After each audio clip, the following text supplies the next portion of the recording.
in class. We are group 3 and we'll be presenting on inputs and outputs in the context of computer architecture. Okay, so when we talk about inputs and outputs, what do we mean? Inputs and outputs refers to the communication between a computer and the outside world. Output makes it possible for data to enter into a computer system and also be sent out as results.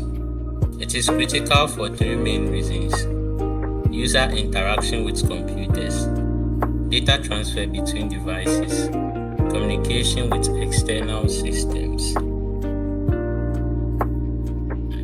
Types of input and output devices. For the input devices, they send data to the computer. So the examples we have there are keyboard, mouse, scanner, microphone. These are the common ones. Then the output devices. They are the devices that receive data from the computer. So we have the monitor, the printer, the speaker. Then the both inputs and output devices. There are some devices that serve both purposes. So we have the touch screens on our mobile phones. We have the network cards. We have the storage devices.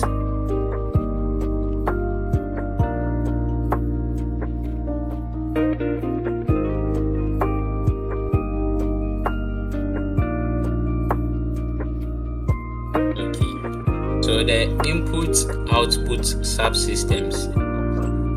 The input-output subsystem is a critical part of the operating system that manages all input and output operations. And the key components are the device controllers, interface between devices and systems, input-output modules. They handle data transfer. We have the input-output buffers. They temporarily store data.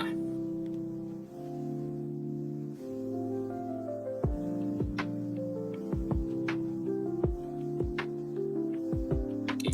So we have the input-output techniques. There are three. We have programmed input-output, interrupt-driven input-output. Let me just shorten it, I/O. Then we have the direct memory access, DMA. So with the programmed I/O, the CPU executes instructions that directly control input-output operation.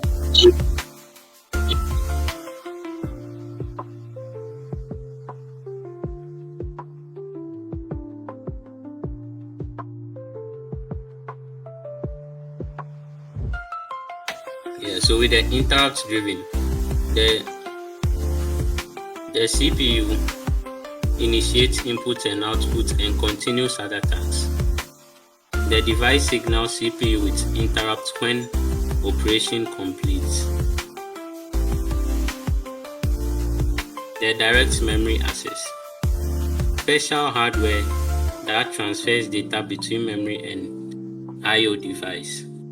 CPU is only involved at the beginning and end of the transfer.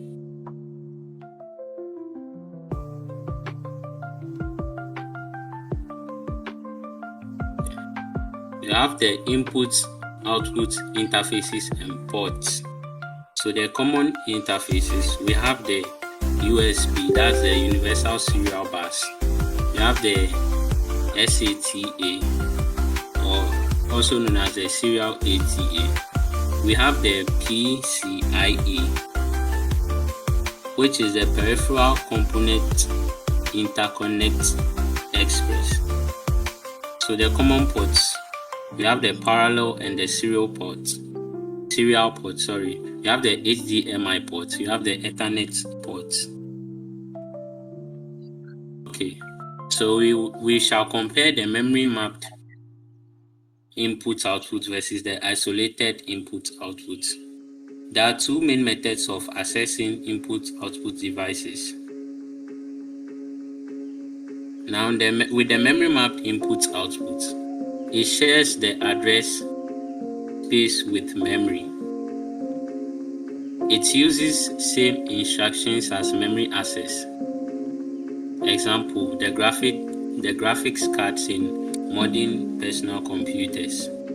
Then the isolated input and output. It separates address space from the memory. Uses special input-output instructions. The example, the legacy x86 systems.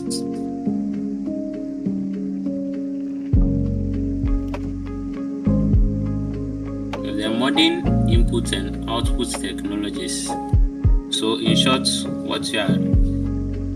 in summary, the latest technologies, the USB 4.0 and Thunderbolt. We have the NVMe storage. We have the wireless input-outputs. That's the Bluetooth and the Wi-Fi. We have cloud storage and remote input-output. So our key takeaways from this presentation is input and output is essential for computer functionality. Multiple techniques optimize performance. Input-output often create system bottlenecks, and modern interfaces continue to evolve. Thank you for your attention. This concludes our presentation on input and output in computer architecture.